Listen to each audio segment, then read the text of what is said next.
A Florida man is facing federal charges accused of threatening to kill staff members at the Council on Islamic Relations right here in Michigan. As Fox News' Amy Lang explains, he had run-ins with the law before.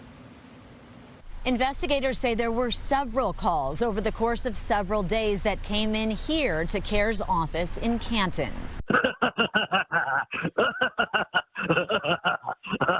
I'm gonna kill you.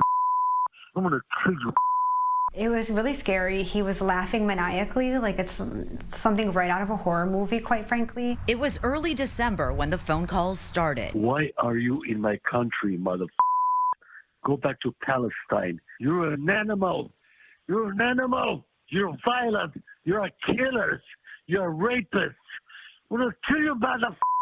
He left, I think, a total of 5 voicemail messages, all of the same: go back to Palestine, why are you in my country, I'm gonna kill you.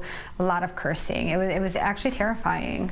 Amy Ducouré is the staff attorney with CAIR, the Council on American Islamic Relations. She says the frightening calls were coming from a blocked number. We had no idea who the person was, where he was calling from. We had no idea if he could have been around the corner, he could have been in the parking lot. They called Canton police, who stepped up patrols and contacted the FBI. There was about 3 weeks where nobody was working from the office because we just were uncertain as to what was going to happen. But now they know who was behind the hateful phone calls. 72-year-old Michael Shapiro from West Palm Beach, Florida, is facing federal charges for threatening to kill Muslims here in Metro Detroit. Luckily for us, no violence was perpetrated against us, but there was threats of violence that echoed language that was coming out of, Israeli propaganda calling Muslims animals. Certainly since October 7th, we've seen a rise in hate crimes against Muslims and Jewish folks. So we are remaining vigilant so that we respond to them all. U.S. Attorney Dawn Eisen says in January, Shapiro was charged with threatening to kill a member of Congress and their children.